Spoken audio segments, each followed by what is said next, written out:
Hello everybody, welcome back to Blackburn in Tech. As most of you guys know, I work a full-time job too, and one of the areas that we kind of deal with is a bunch of users think something like this. Yeah, they know networking, they can plug in the cable, and it just works. Well, they're partially right, and that's because we automate quite a bit.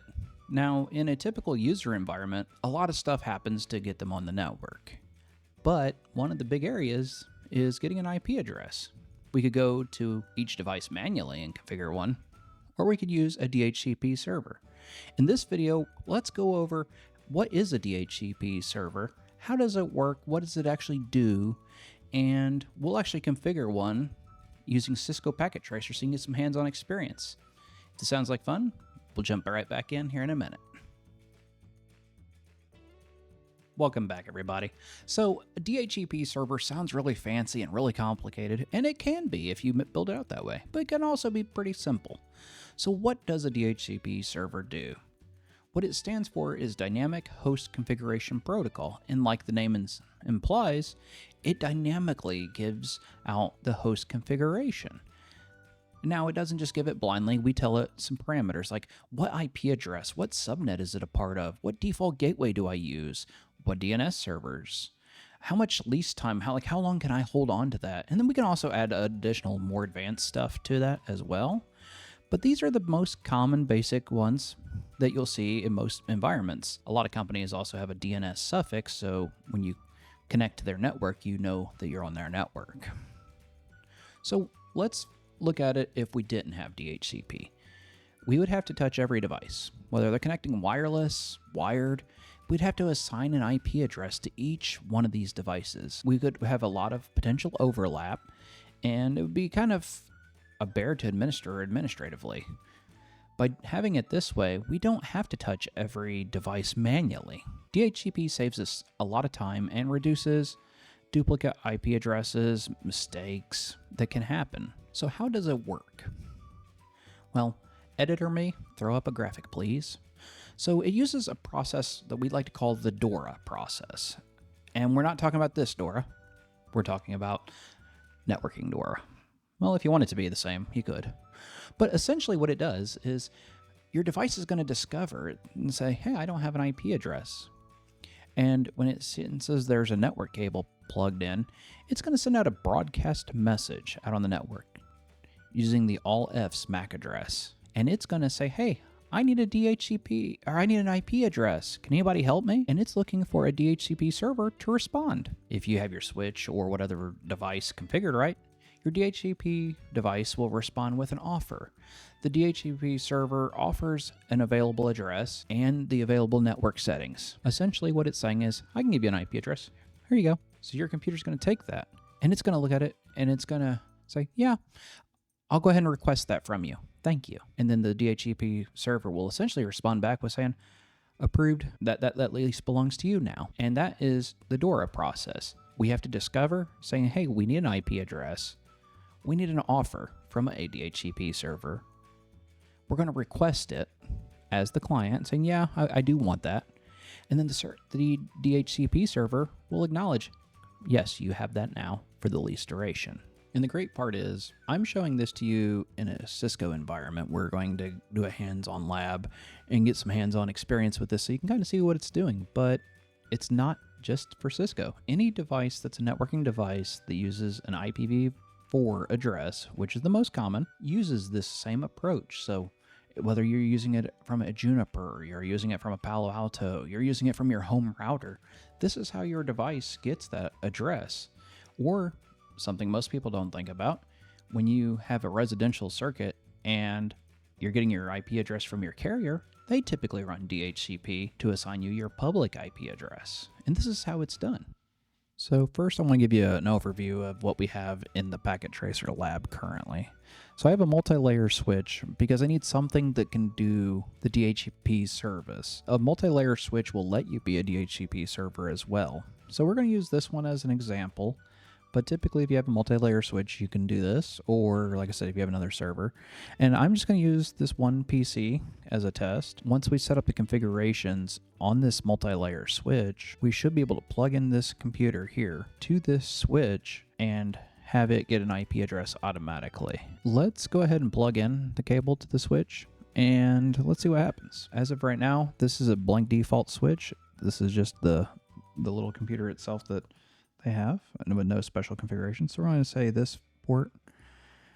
We'll go ahead and plug it in. When you see this icon, means that it's going through the spanning tree process. And so right now there's no traffic going to it. You will wait for that to become green, but that's not going to be our primary focus. We're going to actually turn that off so that way when we go to do it, we'll just tell it to turn the port on immediately. So we're going to come over here. Here's the little virtual computer they have. We'll click on there. Here's where it's expecting us to set a static IP address, but I'm going to click on DHCP and it's going to try and request one. As of right now, there is no DHCP service going. So I expect this to fail. Where you get all the zeros back, that tells you you're not reaching it. In a typical environment, if you see a 169.254 address, those are what is known as a PIPA addresses. That's the computer itself assigning itself an address within a particular network space. That's not routed on the internet. That's not really going to be useful other than some local communication. Let's go ahead and jump in and take a look at the configuration that we're going to apply to this switch, and we'll go line by line. So if you're not a Cisco person, that's totally okay. We'll go through and what it's doing and why it's doing it.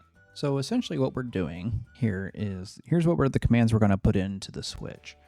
We're going to say, go ahead and get into enable mode. Then we're going to go into configure mode. We're going to set the host name to DHCP switch 1. We're going to create a VLAN, and we're just going to call it users. And then we're going to get out of that VLAN configuration.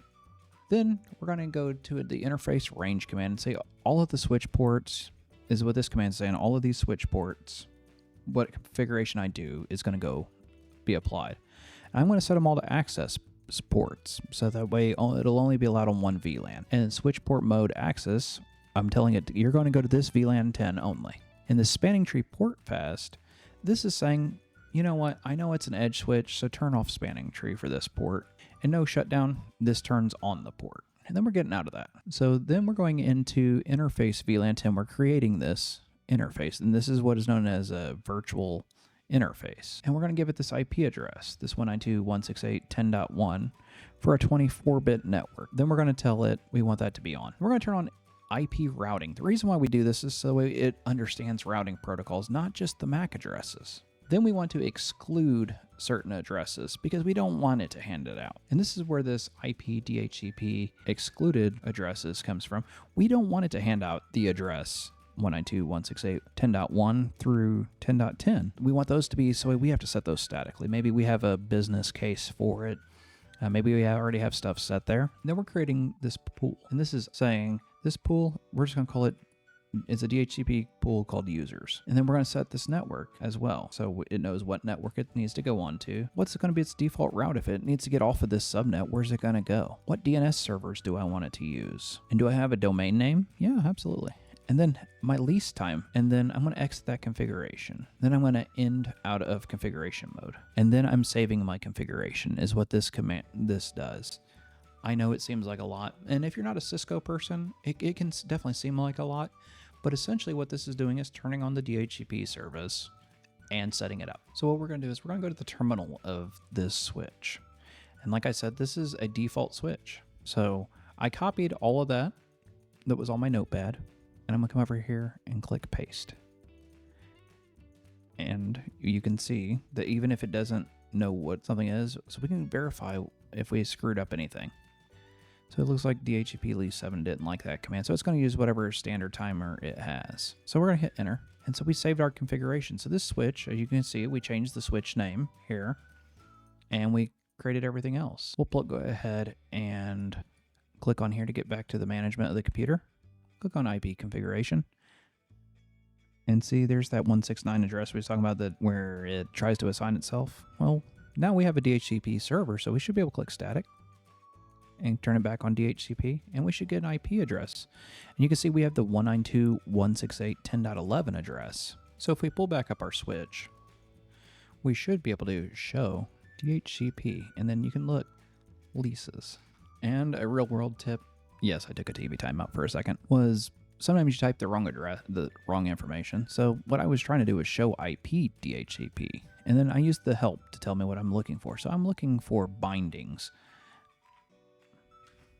And I can see that this MAC address has this IP address, and it was assigned.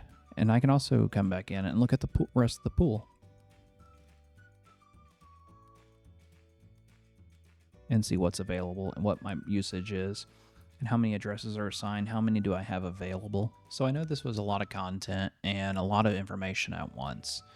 Essentially, we have a server that's going to assign addresses that we designate with what information we want, whether that's a switch itself or it's an actual server. Maybe we have a Windows server, a Linux server. It doesn't really matter what it is that's providing that service.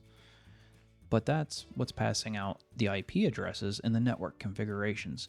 We only touched on the surface of some of the stuff you can pass out through DHCP. Then we went over the DORA process of how does it actually work and how is the communication path actually going. Then we did a hands-on lab where you can use the same commands. You can use this as a demonstration in how to build this out in your environment. And yes, we did it in the Cisco area, but this is a free way. You can play with it, experiment. If you break it, it doesn't matter. It's designed for you to learn. So at the end of the day, I hope this has been informative and I appreciate it. And thank you for watching. As always, thank you. And thank you for watching Blackburn in Tech.